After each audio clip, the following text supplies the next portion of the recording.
Salam kasih karunia untuk semua bos-bos dimanapun Anda berada. Dosamu tidak akan diperiksa di surga. Ibrani 10 ayat 17 berkata, dan aku tidak lagi mengingat dosa-dosa dan kesalahan mereka. Saat saya masih muda rohani, saya membaca sebuah traktat kecil yang berjudul Inilah Kehidupan Anda Dulu.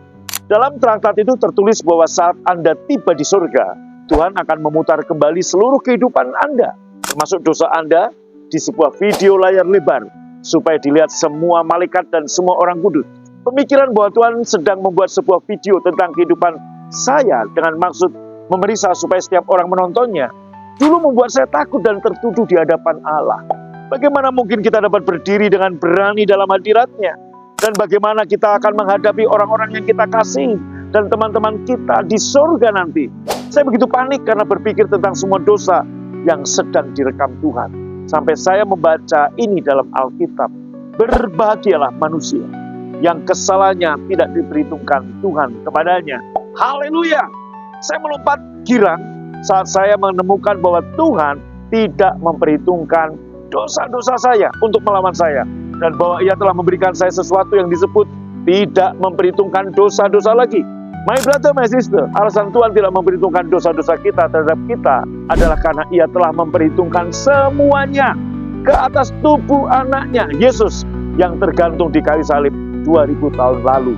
Dan bukan itu saja, saat Tuhan menghukum anaknya untuk dosa-dosa kita, Ia menunjukkan cambukan demi cambukan menimpa seluruh tubuh Yesus, sampai setiap kutuk telah sepenuhnya diselesaikan.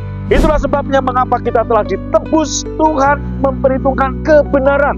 Perhatikan, semakin Anda memahami firman Allah, semakin sering Anda bersyukur kepadanya. Semakin sering Anda bersyukur kepadanya, semakin besar damai sejahteranya memerintah dalam hati kita. Saya berada di ruangan gereja BFA di BTC atau Botanikal. Namanya ruangan Balaria, yang nampung 1.500 orang. Dan ada 4 jam ibadah di tempat ini. Mari bergabung, jam 7, jam 9, jam 11, dan jam 5 sore. Mulai Minggu 6 Oktober, kita akan membuka jam ibadah baru di gedung gereja kita sendiri, yaitu BFA House of Grace Baros. Alamat Jalan HS Minteraja.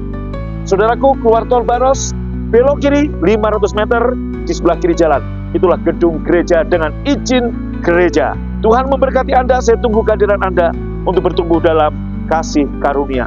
God bless you. Shalom.